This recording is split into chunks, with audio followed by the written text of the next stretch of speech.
नमस्कार। उधेड़ बुन कार्यक्रम में आपका हार्दिक स्वागत है। उधेड़ बुन कार्यक्रम में आज विषय चल रहा है देश भर में, जिसकी चर्चा है और जिस प्रकार के देश में हालत बन चुके हैं। अभी इतना सुप्रीम कोर्ट की भी कई टिप्पणियां आई है, सुप्रीम कोर्ट की जजमेंट आई है और अभी देश में जिस प्रकार से एक चिंतन प्रारंभ हुआ है, सोचने को लोग मजबूर हुए हैं, देश का संविधान चलेगा, देश का कानून चलेगा या सरिया कानून चलेगा। इस बीच में चर्चाओं का दौर गर्म है और सुप्रीम कोर्ट ने भी अभी नुपुर शर्मा पर जो कल टिप्पणियां जो की हैं, जो एक जजमेंट का हिस्सा बनी थी, लेकिन उनके दूरगामी परिणाम होंगे। इसलिए आज हम एक परिचर्चा कार्यक्रम लेके आए हैं, जिसमें हमारे सहयोगी हैं वीर नर्मद यूनिवर्सिटी साउथ गुजरात और अखिल भारतीय साहित्य परिषद। और आज हमारे खास मेहमान है, वो हैं डॉक्टर मोनिका अरोड़ा, जो है सीनियर एडवोकेट सुप्रीम कोर्ट और हाई कोर्ट। वह जिया फाउंडेशन की चेयरपर्सन भी हैं और सामाजिक कार्यकर्ता हैं। बहुत बड़ा उनका कार्य क्षेत्र है, जैसे कि उन्होंने दिल्ली दंगों के बीच में 500 दंगा पीड़ितों को न्याय दिलाया था और चाहे पश्चिम बंगाल की हिंसा में पीड़ित लोग हैं, उनके लिए उन्होंने काफी कार्य किए। तो ऐसी हम प्रमुख हस्ती आपको मिलाने जा रहे हैं, उनके विचार जानेंगे समान नागरिक संहिता पर। समान नागरिक संहिता जो कि भविष्य का होने वाला एक बहुत बड़ा एक सुखद परिवर्तन हमारे देश में होने वाला है, उस पर हम चर्चा करने जा रहे हैं। तो मिलते हैं डॉक्टर मोनिका अरोड़ा। धन्यवाद प्रवीण जी, वीसी साहब, भरत जी, सभी लोग जो देख रहे हैं, सुन रहे हैं, मैं आप सभी का अभिनंदन करती हूँ। आज का जो आपने विषय लिया है, समान नागरिक संहिता, आप मानेंगे मुझे पिछले 6 महीने में लगभग 50 से अधिक जगह से आया है कि आप यूनिफॉर्म सिविल कोड पर बोलिए। अब इतनी उत्सुकता क्यों है मैं नहीं जानती। लॉ कॉलेजेस से लेकर लॉ के टीचर्स से लेकर स्टूडेंट्स तक डिफरेंट यूनिवर्सिटीज में हम जा रहे हैं और इसी विषय पर जा रहे हैं। ऐसा लगता है कि देश के सामने, जब 75th ईयर हम मना रहे हैं देश की आजादी का, तो देश ने तय कर लिया है कि इस देश में एक ही कानून होना चाहिए।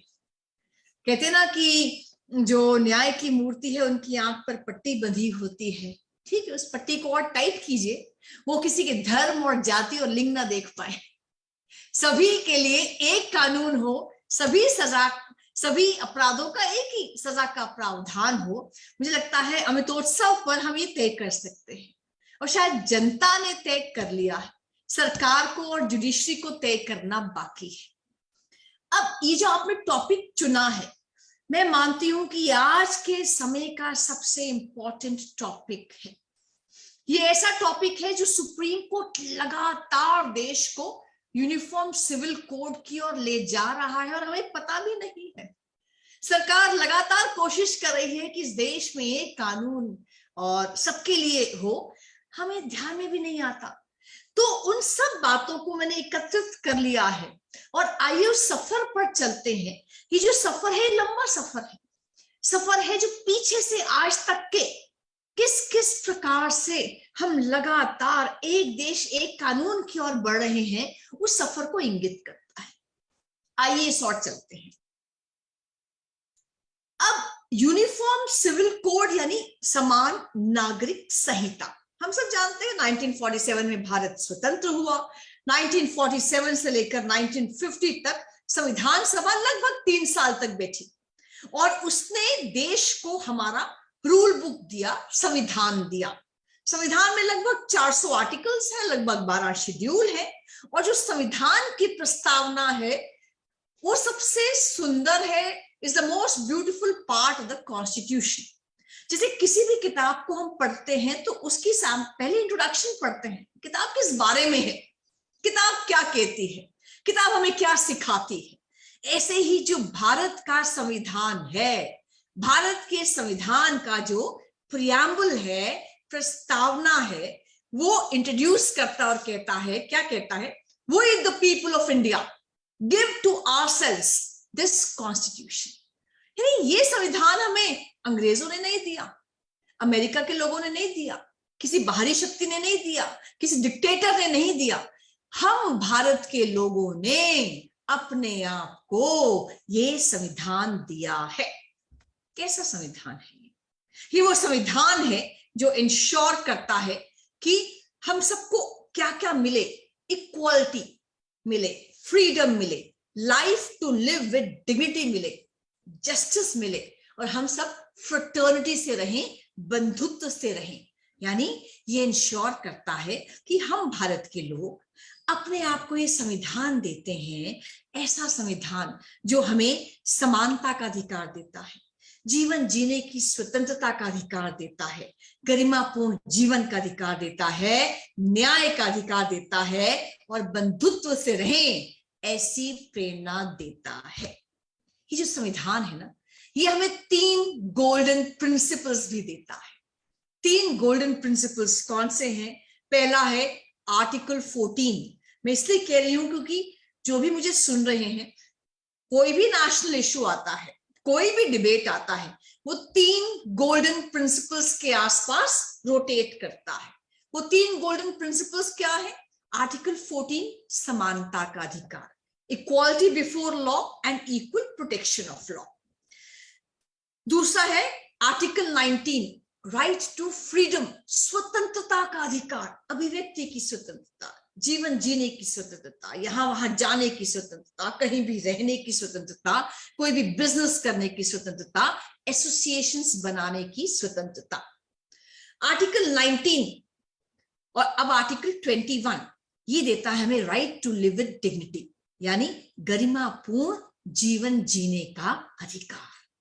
कोई भी नेशनल इशू आता है, आज का आ रहा हो, 1 साल पहले का आ रहा हो, 10 साल पहले का आ रहा हो, ये 3 गोल्डन प्रिंसिपल्स जब आप लगाते हैं तो आप उसको समझ सकते हैं कि कोई भी इशू आया है, क्या इसमें समानता का अधिकार शामिल है, क्या स्वतंत्रता का अधिकार शामिल है, स्पेशली अभिव्यक्ति की स्वतंत्रता का, और तीसरा आता है क्या ये हमें गरिमापूर्ण जीवन देता है कि नहीं देता है। अब आजादी का अमृतोत्सव मना रहे हैं, 2 प्रश्न ध्यान में आते हैं मुझसे, स्टूडेंट्स भी और लॉ टीचर्स भी 2 ही प्रश्न पूछते हैं। पहला, मैम 75 इयर्स हो चुके हैं इंडिपेंडेंस को, क्या पूरे देश के 135 करोड़ लोगों के ऊपर ये संविधान लागू होता है, हाँ या ना? हाँ, सिंपली आप हमें आंसर कीजिए, लागू होता है कि नहीं होता? The answer is no. देश के 135-140 करोड़ लोगों पर यह संविधान सब पे बराबर लागू नहीं हो रहा है। दूसरा, क्या ये संविधान सभी को स्वतंत्रता, समानता और गरिमापूर्ण जीवन जीने का अधिकार दे रहा है या नहीं? आंसर यस और नो। Answer is no. ये संविधान हमें सभी के लिए समानता, स्वतंत्रता और गरिमापूर्ण जीवन जीने का अधिकार नहीं दे रहा। तो आगे से प्रश्न आता है, नहीं दे रहा, ये सरकार क्या कर रही है, सुप्रीम कोर्ट क्या कर रही है, कानून क्या कर रहा है, पार्लियामेंट क्या कर रहा है? वो क्या कर रहा है और क्या करना चाहिए, यही आज का विषय है। तो शुरू करते हैं इसकी परिभाषा से। यूनिफॉर्म सिविल कोड है क्या? एक देश में ही कानून होना चाहिए। क्रिमिनल लॉ सबके लिए सेम है, हम सब जानते हैं। कोई किसी की हत्या करता है या कहीं रेप की घटना होती है, सेक्सुअल असॉल्ट की घटना होती है, मर्डर होता है, चोरी होती है, डकैती होती है, यानी कोई क्रिमिनल ऑफेंस, अपराध होता है, सबको एक ही सजा मिलती है। उसका धन, उसकी जाति, उसका लिंग नहीं देखा जाता। करेक्ट? यूनिफॉर्म सिविल लॉ भी है, यूनिफॉर्म सिविल कोड भी है। यानी कोई भी कॉन्ट्रैक्ट करता है किसी के साथ, अनुबंध करता है किसी के साथ, कोई अपनी प्रॉपर्टी को सेल परचेज करता है, कोई अपनी प्रॉपर्टी को किराए पे देता है, पार्टनरशिप डीड करता है, वहां भी धर्म, जाति नहीं देखी जाती, वहां भी यूनिफॉर्म सिविल लॉ है। तो आप कहेंगे फिर है क्या नहीं? जो नहीं है वो यूनिफॉर्म फैमिली लॉ नहीं है। यूनिफॉर्म फैमिली लॉ में क्या आता है? मैरिज, डिवोर्स, सक्सेशन, एडॉप्शन, केवल ये 4 चीजें आती हैं। मैरिज यानी शादी, तलाक, आपके मरने के बाद उत्तराधिकार, बच्चे को आपकी प्रॉपर्टी कैसे मिलेगी, सक्सेशन, और बच्चा नहीं है तो बच्चे को एडॉप्ट कैसे करेंगे, एडॉप्शन। केवल इन 4 इश्यूज के ऊपर समान कानून नहीं है, बाकी भारत में हर कानून समानता से सब पर लागू होता है। अब संविधान इसके बारे में क्या कहता है? संविधान का आर्टिकल 44 यानी राज्य के दिशा निर्देशक तत्व, directive principles of state policy, वो क्या कहता है? वो कहता है state shall endeavour to secure for all its citizens uniform civil code, यानी ये राज्य यानी ये सरकार जो देश की है, ये अपने सभी नागरिकों को एक समान नागरिक संहिता के अंतर्गत लाएगी, सबके लिए समान कानून होगा। लेकिन अब आज अगर कानून समान नहीं है, आप कोर्ट नहीं जा सकते, क्योंकि राज्य के दिशा निर्देशक तत्व है, ये मौलिक अधिकार नहीं है, फंडामेंटल राइट नहीं है, इसलिए आप कोर्ट नहीं जा सकते अगर किसी को समान नागरिक अधिकार नहीं मिलते। लेकिन सरकार को एक और निर्देश दिया गया है जो हम पढ़ते नहीं है, वो है आर्टिकल 37 संविधान का, जो कहता है कि ये जो राज्य के दिशा निर्देशक तत्व हैं, ये फंडामेंटल हैं, ये आधारभूत है, ये कंपल्सरी हैं। कोई भी सरकार कोई भी कानून बनाती है, उनको ये दिशा निर्देशक तत्वों को ध्यान में रखकर ही कानून बनाना होगा। तो ये दिशा निर्देश है, ये सरकार के लिए है, कोई भी कानून बनाओगे इनको ध्यान में रखो। अब हमारी प्रस्तावना क्या कहती है? प्रस्तावना कहती है कि हम तो सेक्युलर कंट्री हैं। सेक्युलर कंट्री मतलब पंथ निरपेक्ष है, किसी भी एक पंथ का, संप्रदाय का राजकाज में हस्तक्षेप नहीं होगा। यानी state has no religion, state का रिलीजन नहीं, तो हम रिलीजन के बेसिस पे डिस्क्रिमिनेट कैसे कर रहे हैं, वो क्वेश्चन आता है। अब इस क्वेश्चन को समझना हो तो मेरे साथ एक सफर पर चलिए। ये सफर हजारों साल पुराना है। ये सफर शुरू होता है वैदिक काल से। वैदिक काल यानी उस समय भारत में केवल सनातनी रहते थे, जिनको हम आज हिंदू कहते हैं, आप सनातनी कह लीजिए, कुछ भी कह लीजिए। भारत में केवल हजारों साल पहले सनातनी ही रहते थे।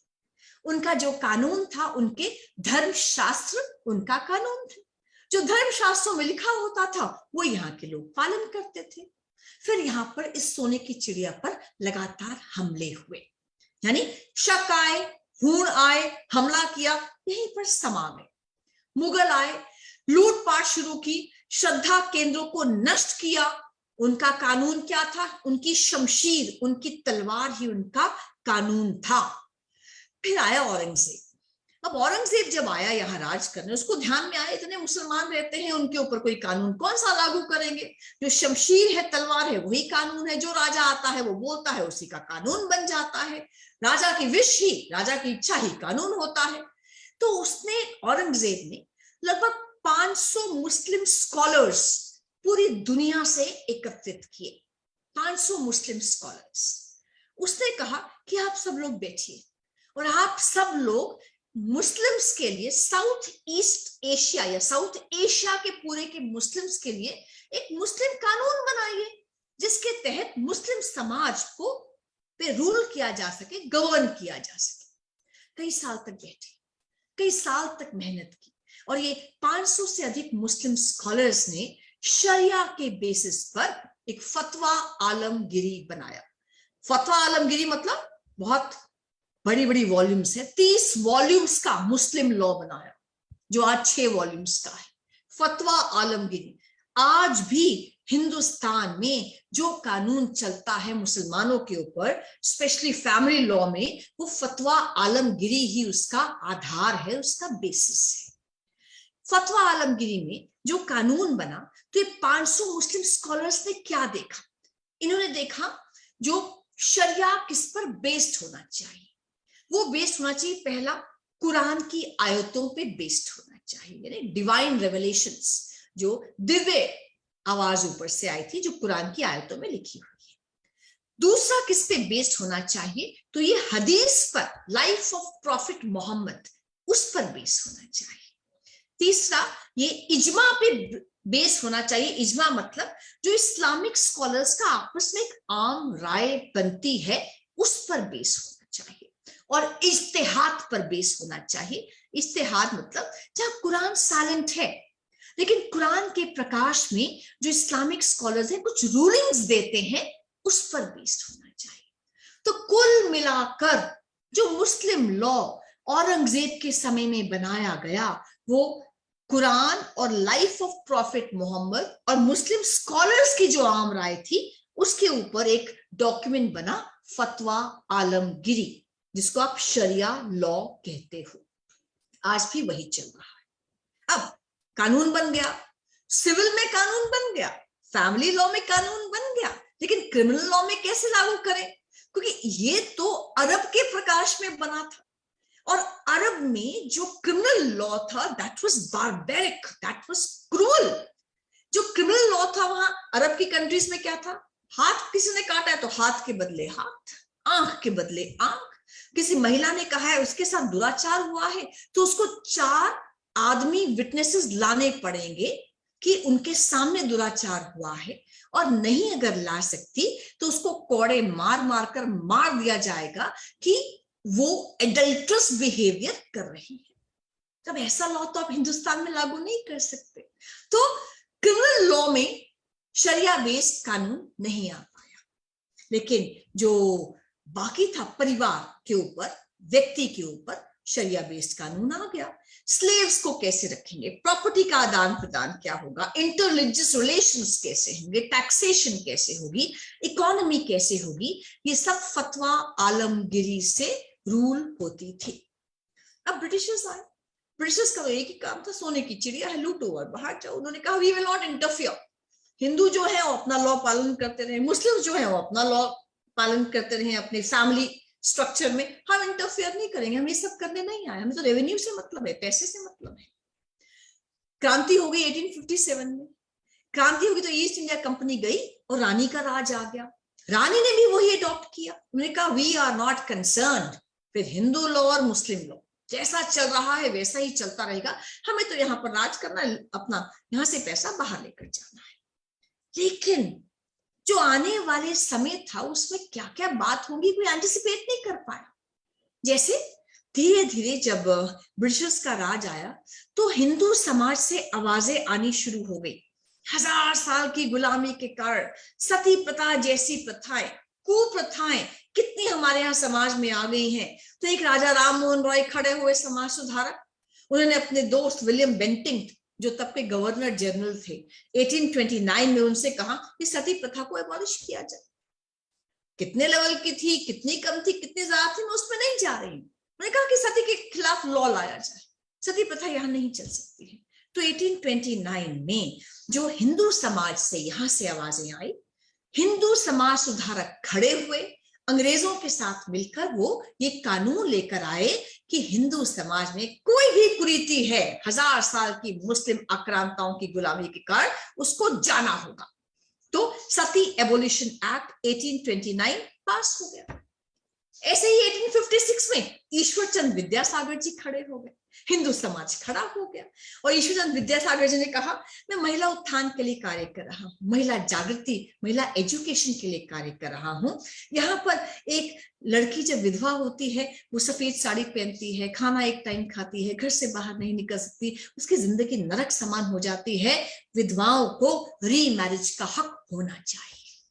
हिंदू समाज में एक जो विधवा है, जवान विधवा, वो दोबारा शादी कर सके। उन्होंने वहां के गवर्नर जनरल से बात की, ब्रिटेन के गवर्नर जनरल से, कहा ये कानून हिंदुस्तान में हिंदुओं के लिए चाहिए, इस कुरीति को खत्म होना होगा कि जो विधवा है वो जिंदा लाश की तरह से।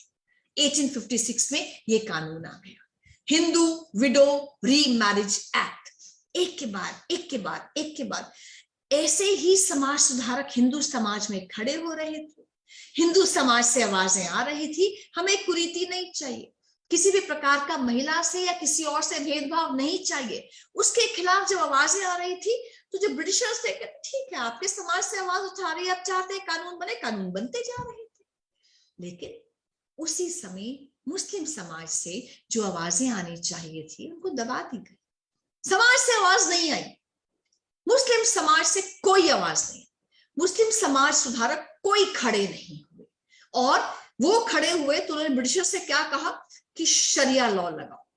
1937 में मुस्लिम समाज और मुस्लिम समाज सुधारक ब्रिटिशर्स की हेल्प से वो शरीयत एक्ट लेकर आए। शरीयत एक्ट 1937 6 सेक्शंस का है, केवल 3 पन्नों का एक्ट है, जो क्या कहता है, all Muslims shall be governed bye शरीयत, फुल स्टॉप।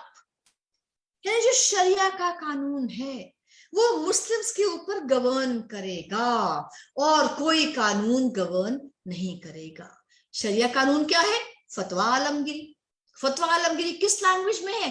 अरबी में है। अरबी में है तो कौन बताएगा? उलेमा और बाकी मौलाना, ये लोग बताएंगे कि इसमें लिखा क्या हुआ है।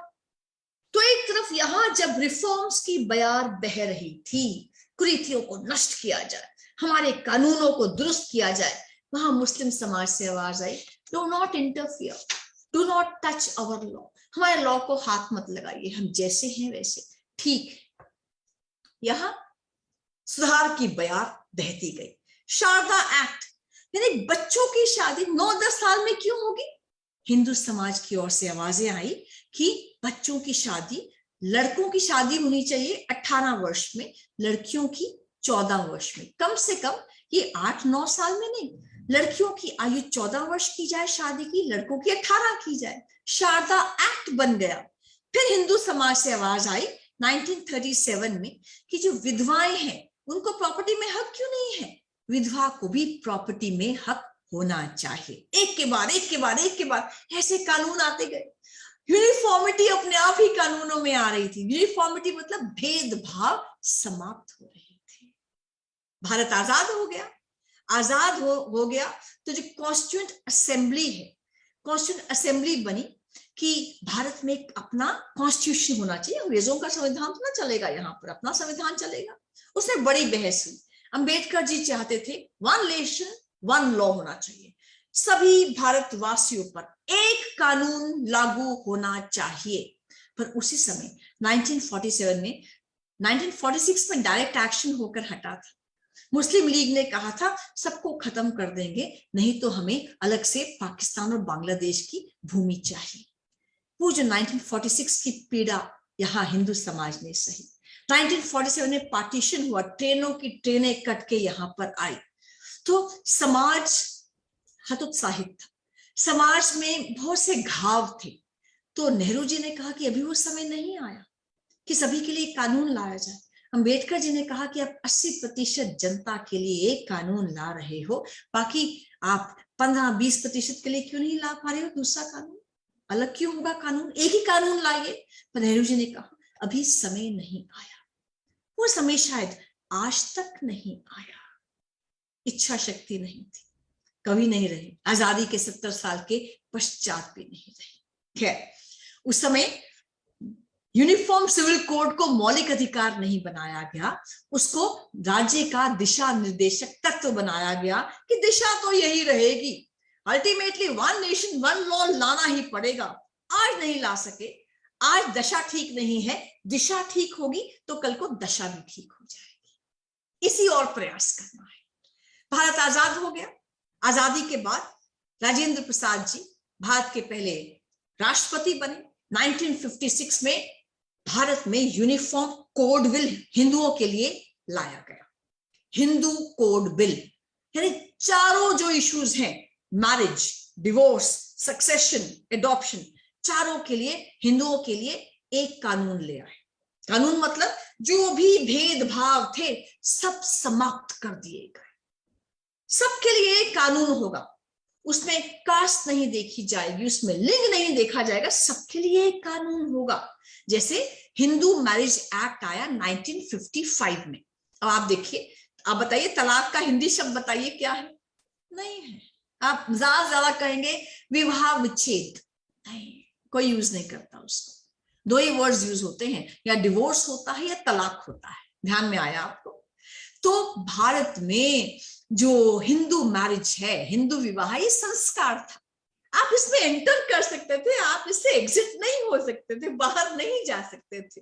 यहाँ कहते हैं ना झगड़ा होता है घर में भी, प्रवीण जी बैठे हैं, बाकी लोग बैठे हैं, वीसी साहब बैठे हैं, मेरे अपने घर में कई बार होता है ना, जब झगड़ा होता है तो पति कहता है भगवान क्यों लड़ रही है, तेरा और मेरा तो 7 जन्मों का साथ है।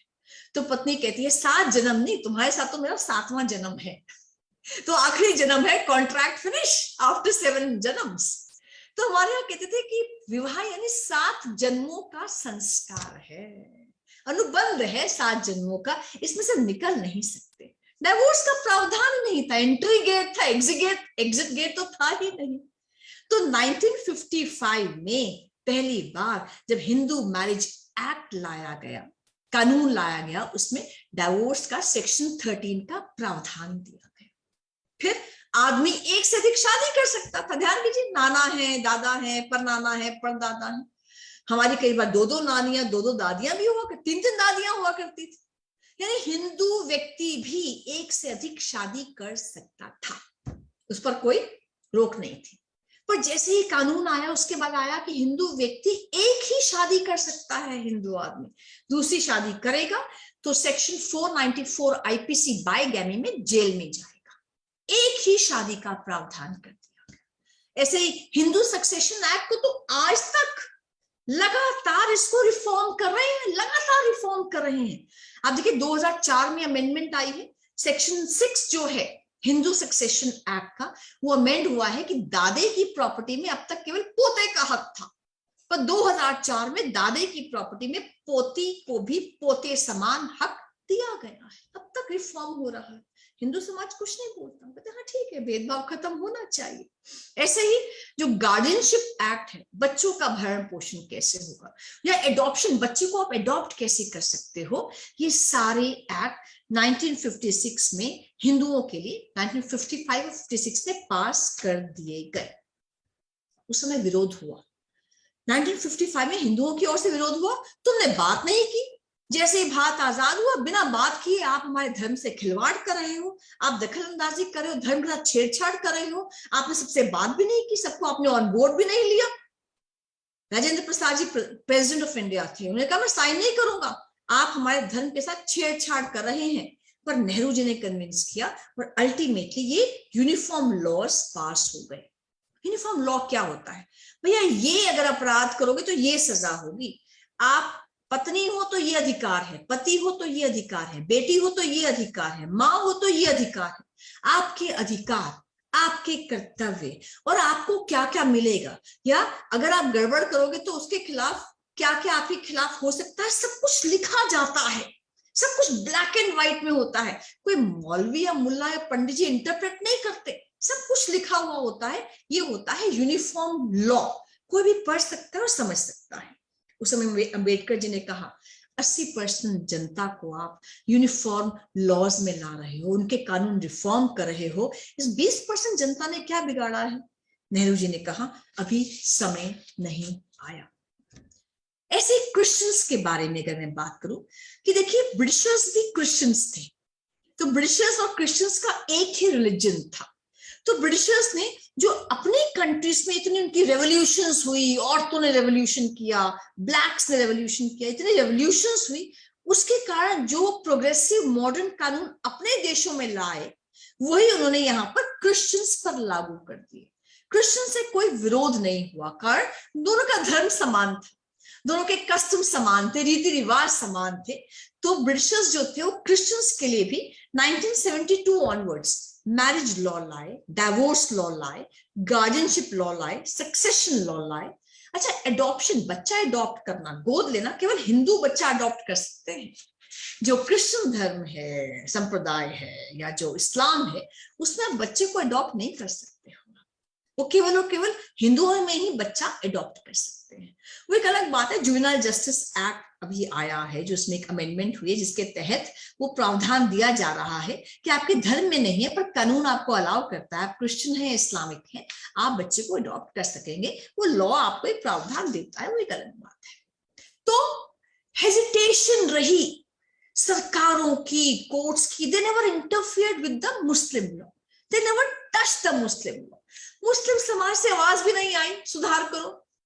वहां के जो समाज सुधारक थे वो खड़े भी नहीं हुए, उन्होंने कभी किसी की मदद भी नहीं मांगी कि आप एक्ट्स लेके आइए, कानून लेकर आइए। कोर्ट्स भी चुप रही। कोर्ट्स के पास और 10 झमेले हैं, वो कहां इसमें पड़ेंगे। अब सबसे पहले उसको कहते हैं ना, सिर मुंडाते ही ओले पड़े। जैसे ही भारत आजाद हुआ 1947 में, 1950 में भारत का संविधान बना, 1952 में सबसे इंपॉर्टेंट मुस्लिम लॉ का केस आ गया। केस सिंपल होते हैं, लॉज कॉम्प्लेक्स कर देते हैं। सिंपल केस आया, एक आदमी था, एक हिंदू था, नरसू अप्पा माली। वो महाराष्ट्र में रहता था, मुंबई में रहता था। उसने पहली शादी की और शादी से उसको कोई लड़का नहीं हुआ। उसने दूसरी शादी कर ली, दूसरी शादी की तो उसको जेल में डाल दिया गया और कहा गया तो 6 महीने की जेल हुई। उसने हाई कोर्ट में अपील किया, मुंबई हाई कोर्ट में। उसने कहा देखो जी, मैंने एक शादी, मैं हिंदू हूं, मैंने एक शादी की, एक शादी से मुझे लड़की हुई, लड़का नहीं हुआ। पिंडदान तो लड़का ही कर सकता है, वो मेरे धर्म का अभिन्न अंग है पिंडदान, यहां लड़की कर नहीं सकती। मैंने दूसरी शादी कर ली, मुझे इन्होंने जेल में डाल दिया। मेरा जो जानकार है वो 3-3, 4-4 शादियां कर सकता है क्योंकि वो मुसलमान है। या उसको रोको या मुझे अलाउ करो, क्योंकि मेरी समानता के अधिकार का हनन है ये। अगर वो दूसरी शादी कर सकता तो मैं दूसरी शादी क्यों नहीं कर सकता? अब पॉइंट तो इंपॉर्टेंट था। उसने बड़ा इंपॉर्टेंट पॉइंट एक और लिया कि आर्टिकल 13 संविधान का कहता है, वो कहता है कि कोई भी कानून अगर आजादी से पहले का बना हुआ है और वो भारत के मौलिक अधिकारों का हनन करता है, उस कानून को निरस्त माना जाए। तो उसने कहा देखो जी, इनकी 110 शादियां हो रही हैं, ये मौलिक अधिकार जो समानता का है, गरिमापूर्ण जीवन का है, स्वतंत्रता का है, उसके अगेंस्ट में है। आप इसको निरस्त करो, 2 शादियां नहीं कर सकते ये लोग। बात तो कितनी इंपॉर्टेंट थी, बिल्कुल ठीक बात कह रहा था। जजेस भी बहुत अच्छे थे उस समय, जजेस बहुत प्रोग्रेसिव थे। जजेस थे MC छागला जी थे जो आगे जाके एजुकेशन मिनिस्टर बने थे, और गजेंद्र गढ़कर थे जज। जजेस तो अच्छे थे, पर उस समय की जो परिस्थिति थी, भारत आजाद हुआ था, भारत के 2 टुकड़े हुए थे, समाज में कहीं ना कहीं एक था कि यहाँ स्थायित्व आना चाहिए, सौहार्द आना चाहिए। जजेस हिम्मत नहीं कर पाए। कहीं ना कहीं सरकार का इशारा भी हो सकता है। जजेस ने जो जजमेंट दी, वो जजमेंट ये दी कि आर्टिकल 13 कहता है कि कोई भी अगर कानून बनता है वो मौलिक अधिकार समानता का हनन करता है तो उसको निरस्त माना जाए। लेकिन ये जो 4 शादियों का कानून है, जो मुस्लिम पर्सनल लॉ है, इसको हम इस आर्टिकल से बाहर रखते हैं। यानी सब कानून निरस्त होंगे जो समानता के अधिकार के खिलाफ है, पर मुस्लिम पर्सनल लॉ को इससे आप बाहर रखो। सरकार ने भी इसकी अपील सुप्रीम कोर्ट में नहीं की। सबको सूट करता था। अगले 30 साल तक यही कानून रहा। मुस्लिम लड़की जहां भी कोर्ट में जाती कि दूसरी शादी कर रहा है मेरा पति, इसने बाहर फेंक दिया, तलाक तलाक तलाक कह दिया कि दाल में नमक नहीं था, उसको पुलिस कहती, उसको कोर्ट्स कहती, हम कुछ नहीं कर सकते। नरसू अप्पा माली का जो मुंबई हाई कोर्ट का केस है, वो कहता है कि मुस्लिम पर्सनल लॉ कानून के दायरे से बाहर रखा जाता है। अगर ये समानता का, स्वतंत्रता का, गरिमापूर्ण जीवन का हनन भी करता है, हम कुछ नहीं कह सकते। Courts can not interfere. 30 साल के लिए कोर्ट के दरवाजे, सुप्रीम कोर्ट के दरवाजे मुस्लिम महिला के लिए बंद हो गए। 30 साल लगा। तब तब शाहबानो आई 1985 में। शाहबानो 65 साल की औरत, उसके पति इतने बड़े वकील मोहम्मद अहमद खान। शाहबानो की शादी हुई, शादी से उसके 4 या 5 बच्चे थे।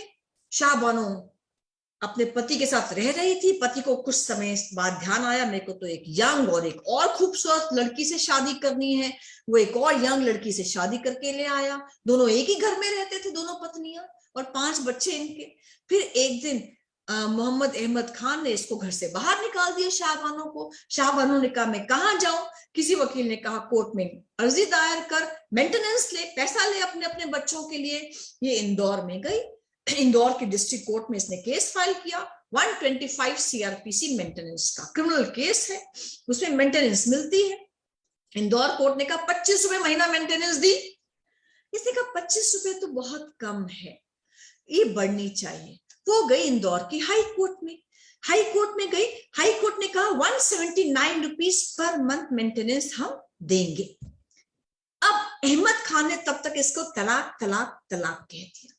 उसने सुप्रीम कोर्ट में अर्जी लगाई, उसने कहा सुप्रीम कोर्ट में मैं आया हूं, ये मुस्लिम लॉ के अंतर्गत आता है, इसमें इंदौर हाई कोर्ट इंटरफियर नहीं कर सकती थी, मेंटेनेंस नहीं दे सकती थी, इसलिए इंदौर हाई कोर्ट का ये रद्द किया जाए मेंटेनेंस का, और मैंने इसको इसका मेहर का पैसा दे दिया है, और इस्लामिक लॉ के अकॉर्डिंगली 3 महीने की मेंटेनेंस देनी होती है, तो 3 महीने की मेंटेनेंस मैंने दे दी इसको। अब I am not liable to pay anything, मैं और कुछ पे नहीं करूंगा। सुप्रीम कोर्ट ने कहा ये तो इंपॉर्टेंट कॉन्स्टिट्यूशनल मुद्दा हो गया, तो 2 जजेस ने 5 जजेस की बेंच बिठाया। 5 जजेस की बेंच ने तसल्ली से सबको सुना, यहाँ शाह बानो के वकीलों को सुना, वहां पर मोहम्मद अहमद खान और उसके वकीलों को सुना, all India Muslim personal law board भी कूद गया, उसको भी सुना। सबको सुनने के बाद सुप्रीम कोर्ट ने कहा कि क्रिमिनल लॉ है 125 सीआरपीसी मेंटेनेंस का, क्रिमिनल लॉ जो होता है वो सब पर समान होता है, तो इसलिए इसको मेंटेनेंस मिलनी चाहिए। इंदौर हाई कोर्ट ने बिल्कुल ठीक कहा है, सुप्रीम कोर्ट ने अपहोल्ड कर दिया वो लॉ। सुप्रीम कोर्ट ने कोर्ट में तो अपहोल्ड कर दिया कि इसको 179 रुपीज पर मंथ मिलने चाहिए, पर बवाल मच गया। All India Muslim personal law board की ओर से, मौलाना उसकी ओर से एक मेजर नेशनल इशू बना। उन्होंने कहा this is interference with our religion. धरने प्रदर्शन हुए, और उस समय जो कांग्रेसी गवर्नमेंट थी वो घबरा गई। उनको लगा अभी 84 के तो दंगे हुए हैं, 84 के दंगों में कहीं ना कहीं जो सिख भाई हैं वो हमसे ठिठके पड़े हैं, अब मुस्लिम भी वोट बैंक ठिठक जाएगा तो हमारी सरकार वापस नहीं आएगी। तो कांग्रेस में ही एक जो उनका एमपी था वो एक बिल लेकर आया, Muslim women protection of rights on divorce bill 1986, और पूरी की पूरी राजीव गांधी की सरकार ने उस बिल का समर्थन कर दिया, वो एक्ट बन गया। वो बिल क्या कहता था कि सुप्रीम कोर्ट की जजमेंट ठीक नहीं है, वो कहता है कि होली कुरान की आयतों के अनुसार केवल और केवल 3 महीने की मेंटेनेंस ही दी जानी चाहिए, उसके अलावा महिला को और कुछ नहीं मिल सकता। शाह बानो ने भी हाथ जोड़कर सबसे दरखास्त कर दी कि मुझे मेरे हाल पर छोड़ दो, मुझे आप लोगों की कोई मेंटेनेंस नहीं चाहिए। इतना वो घबरा गई थी, इतना प्रेशर के अंदर आ गई थी, और अल्टीमेटली ये कानून हो गया कि मुस्लिम महिला को केवल और केवल 3 महीने की मेंटेनेंस ही दी जाएगी, बाकी वो सड़क के ऊपर है। 12 साल तक ये कानून रहा, 12 साल तक सुप्रीम कोर्ट चुप रही। पर सुप्रीम कोर्ट में मानती हूं लगातार आपका संविधान को लागू किए जा रही है सबके ऊपर, वो सही टाइम की वेट करती है। वो सही टाइम आया सुप्रीम कोर्ट के पास 12 साल के बाद, जब जो शाह बानो का वकील है ना डेनियल लतीफी, उसने केस फाइल किया, Daniel Latifi versus union of India. उसने इस राजीव गांधी गवर्नमेंट के एक्ट को चैलेंज किया। उसने कहा ये क्या एक्ट है, 3 महीने की मेंटेनेंस मिलनी चाहिए, गलत है ये एक्ट, इसको निरस्त करना चाहिए। सुप्रीम कोर्ट ने बहुत ही समझदारी से क्या कहा, उन्होंने कहा नहीं एक्ट तो बिल्कुल ठीक है। सुप्रीम कोर्ट ने कहा एक्ट की इंटरप्रिटेशन थोड़ी सी ठीक कर दो, कि एक्ट का सेक्शन 3 कहता है कि they provision for maintenance has to be made for 3 months। इसको ठीक से पढ़ो। जो कुरान की आयत है वो कहती है कि आपको 3 महीने के लिए मेंटेनेंस देनी है, गुजारा भत्ता देना है, पर 3 महीने का जो गुजारा भत्ता देना है वो इतना होना चाहिए जो रीजनेबल हो, जो फेयर हो, और पूरी लाइफ के लिए हो। यानी ये नहीं है कि गिव मेंटेनेंस फॉर 3 months, ये है the maintenance has to be reasonable and fair, it has to be paid in 3 months। 3 महीने की मेंटेनेंस नहीं है, पूरे जीवन की मेंटेनेंस पे करनी है, और 3 महीने के अंदर पे करनी है। भागे भागे सब मुस्लिम युवक गए, कहते 3 महीने पूरी जिंदगी की मेंटेनेंस कैसे पे कर देंगे, इंस्टॉलमेंट बांधो, हर महीने पे करते रहेंगे। यानी अब मुस्लिम महिला को केवल 3 महीने की मेंटेनेंस नहीं मिलती है, उसको जीवन भर की मेंटेनेंस मिलती है, पर वो कहा गया 3 महीने में ही पे करो, नहीं तो इंस्टॉलमेंट्स में पे कर दो।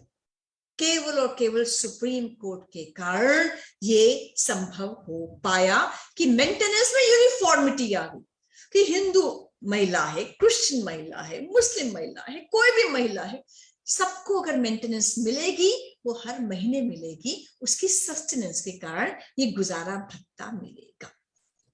अब ऐसे ही आपको पता है, जैसे धर्मेंद्र हेमा मालिनी का केस था, बहुत चर्चा में आया कि कुछ लोग ऐसे हैं जो एक के बाद शादी कर लेते हैं इस्लाम ग्रहण करके, और रहते हिंदू ही हैं पर इस्लाम ग्रहण करके शादी कर लेते हैं, क्योंकि इस्लाम में एक से अधिक शादियां अलाउड है।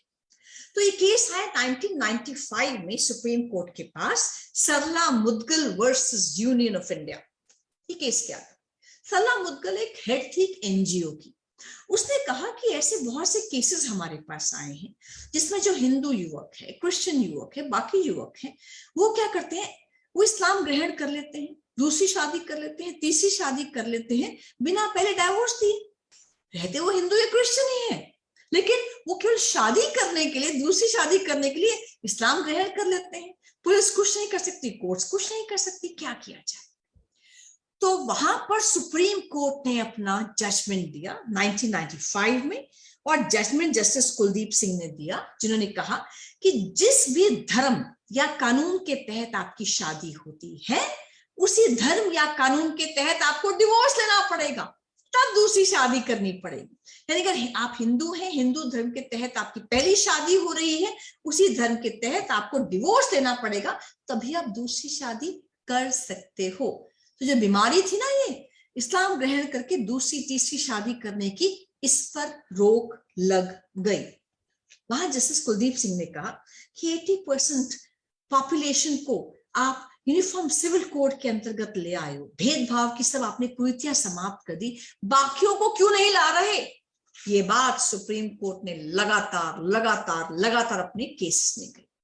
और अभी जो केस गया उसके बाद 2016 में शायरा बानो का केस हम सबको पता है, क्योंकि हमारी नजरों के सामने हुआ है।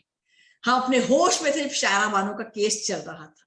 उसका केस क्या हुआ? शायरा बानो सोशियोलॉजी में पीएचडी कर रही थी, 2001 में रिजवान के साथ शादी हुई, 16 साल की शादी थी उसकी, 16 साल शादी में थी वो, 14 साल का लड़का था, 12 साल की लड़की थी।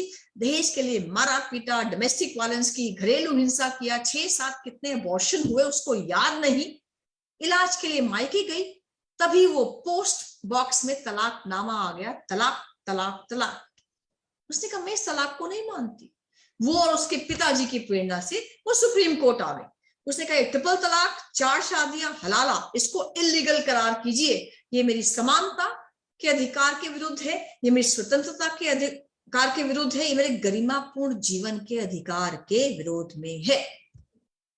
सुप्रीम कोर्ट में केस आया। सुप्रीम कोर्ट कहते हैं कि इतना टाइम नहीं है, इतना टाइम है कि आपके ट्रिपल तलाक को हम सुन लेते हैं, हलाला और 4 शादियों को नहीं सुन रहे, ट्रिपल तलाक को सुन लेते हैं।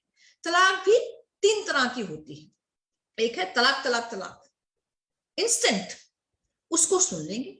जो बाकी 2 तलाक है, 3 महीने में आप 3 बार तलाक बोल रहे हो, उसको नहीं सुन रहे, या आप एक ही बार तलाक बोल रहे हो और आप आगे 3 महीने रुक रहे हो, उसके बाद वो इंप्लीमेंट होती है, उसको भी नहीं सुन रहे। नहीं, तलाक एहसान, तलाक हसन को नहीं सुन रहे, केवल ट्रिपल तलाक को सुनेंगे। सुप्रीम कोर्ट ने सुनना शुरू किया। यहां से all India Muslim personal law board आ गया, उसने एफिडेविट पर लिख कर दिया। उसने कहा कि अगर ट्रिपल तलाक को आप समाप्त कर देंगे ना, तो मुस्लिम आदमी मुस्लिम औरतों को जला देंगे। ये एफिडेविट के ऊपर लिख कर दिया, और बाद में इस एफिडेविट को उनको विड्रॉ करना पड़ा। तब तो मोदी सरकार थी।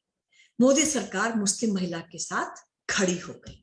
उसने कहा इट इज नॉट, एफिडेविट पे कहा it is not about Hindus and Muslims, it is not about majority and minority, it is about powerful Muslim main and powerless Muslim women, it is about haves and have nots.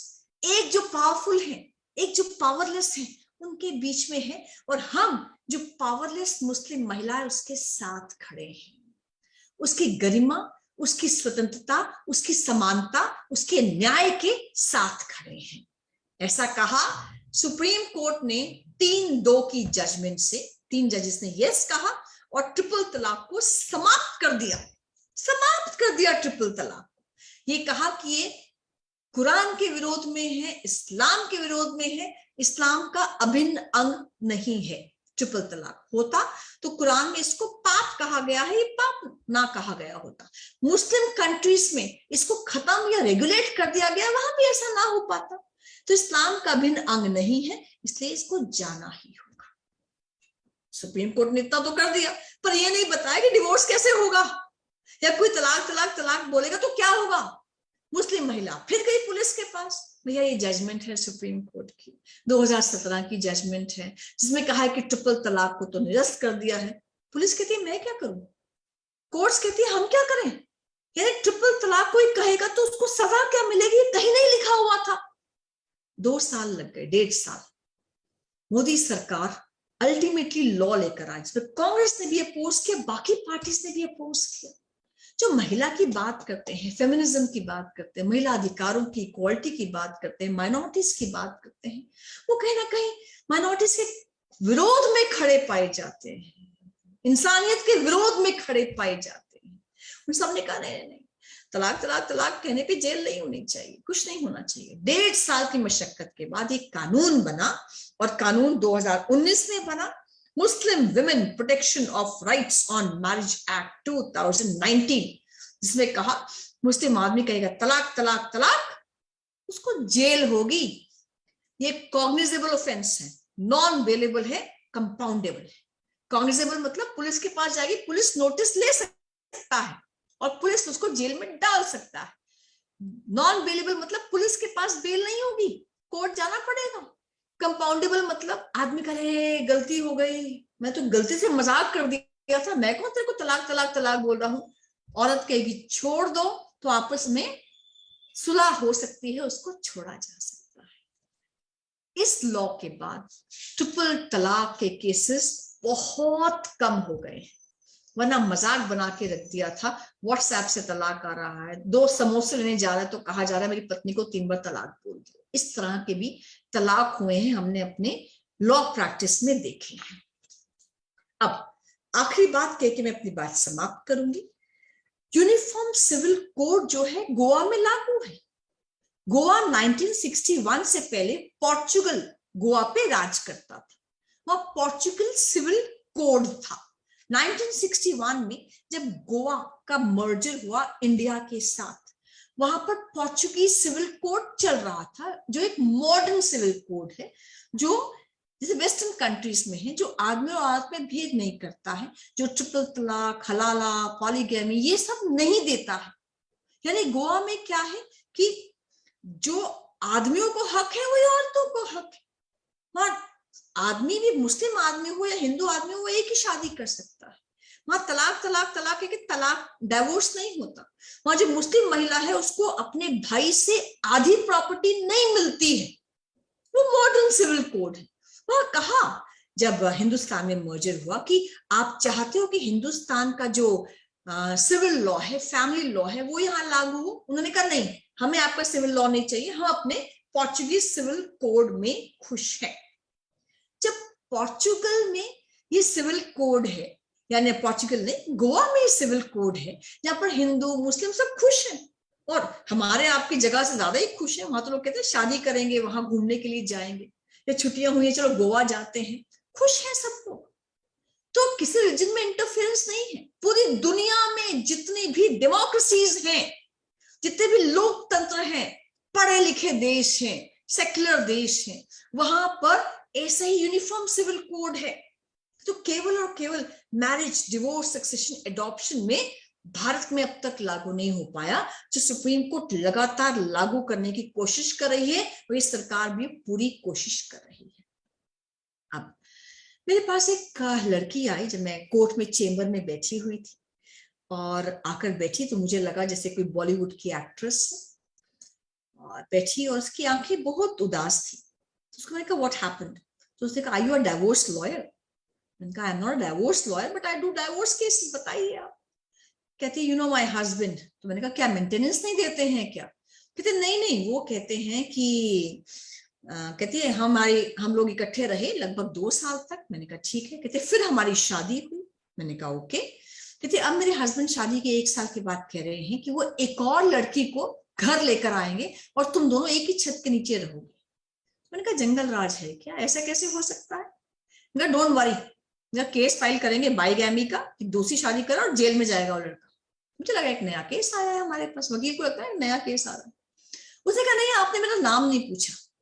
मैंने भी एक Shakespeare अंदाज में बोल दी, what is there in name. उसने कहा ma'am everything is there in name, my name is Tasneem Ahmadi. उसने ऐसे कहा तो उसके बाद वो भी चुप थी और मैं भी चुप थी, क्योंकि न्याय चुप था, कानून चुप था, पुलिस चुप थी, कोर्ट्स चुप थी। मुझे लगा मैं उसको न्याय नहीं दिला पाऊंगी। उसका पति दूसरी शादी भी कर लेगा, दोनों को एक घर में भी रखेगा। वो एयर हॉस्टेस थी, मॉडर्न, पढ़ी लिखी, पति से 4 गुना कमा रही थी, पति उसके पैसे में पल रहा था। लेकिन क्योंकि वो मुस्लिम महिला है, कहीं ना कहीं मैं उसको न्याय नहीं दिलवा सकती थी। तो ऐसा लगा उसकी आंखें उसके पति को कह रही हूं कि तलाक तो दे रहे हो कहर के साथ, मुझे मेरा शबाब भी लौटा दो इस मेहर के साथ। ऐसा लगा कि उसकी आंखें, जब सुप्रीम कोर्ट में ट्रिपल तलाक का केस चल रहा था, तो पूरे सुप्रीम कोर्ट को कह रही हूं कि इस पर गलती मत करना, ये तलाक तलाक तलाक को समाप्त कर देना, भेदभाव को समाप्त कर देना। शायद सुप्रीम कोर्ट को उसकी आंखें कह रही थी कि वह दौर भी देखा है तारीख की इन आंखों ने, कि लम्हों ने खता की है, सदियों ने सजा पाई है, कि नरसुअप्पा माली में आप चूक गए, शाहबानों में सरकार चूक गई, अब शारा बानों में चूकेगा मत। हमारी मदद कीजिएगा, हमें न्याय चाहिए, हमें समानता चाहिए। और शायद उसकी आंखें पूरी देश से कह रही हैं कि हो गई है पीर पर्वत सी पिघलनी चाहिए, इस हिमालय से कोई गंगा निकलनी चाहिए। सिर्फ हंगामा करना, खड़ा करना हम मुस्लिम महिलाओं का काम नहीं, हमारी कोशिश है कि ये सूरत बदलनी चाहिए। और तेरे सीने में नहीं तो मेरे सीने में सही हो कहीं भी न्याय की आग, लेकिन आग जलनी चाहिए, आग जलनी चाहिए। बहुत बहुत धन्यवाद।